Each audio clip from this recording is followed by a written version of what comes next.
What's up, everybody? Here we're going to go ahead and do a video about, as you see the title here, IGN has just put out this article, Madden NFL 11 player ratings, top 10 movers and losers. We break down the blossoming stars and the floundering talent in this year's game. Just basically looking off what they've done already. The game's not even out, and you see the ratings. See just flat out stupidity already. It just doesn't make any sense. Let's go to the big ones here. We got Greg Toller was great. There you go. Was great in the playoffs, filling in while he was banged up for Dominique Rodgers-Cromartie. That's what the DRC stands for.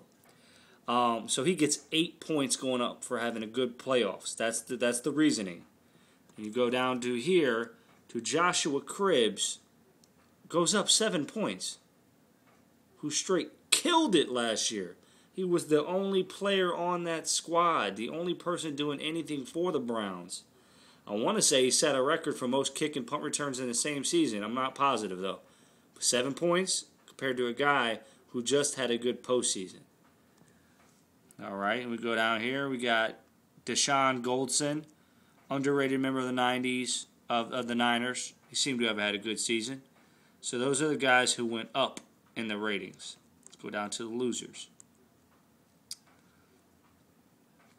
A guy who was benched the last 2 games and needs to improve to stay in the lineup gets a full drop of 6 points.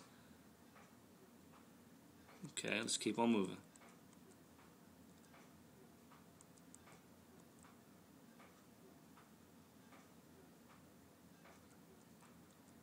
Bob Sanders. Bob Sanders gets a 4-point drop after he was only able to suit up for 8 of the last 32 season games. Somebody explain that to me, please.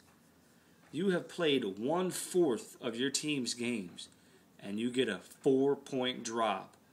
But a person who had, a good playoff series last year gets 8 points up. I don't know.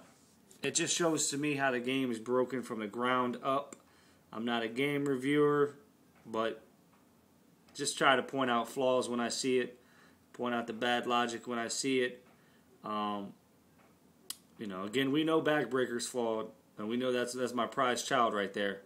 But I'm just looking at these ratings, and this is a game that's been in the making. It's going on its 23rd year. All right, so y'all take it easy. Take a look at this article here. It's at IGN.com.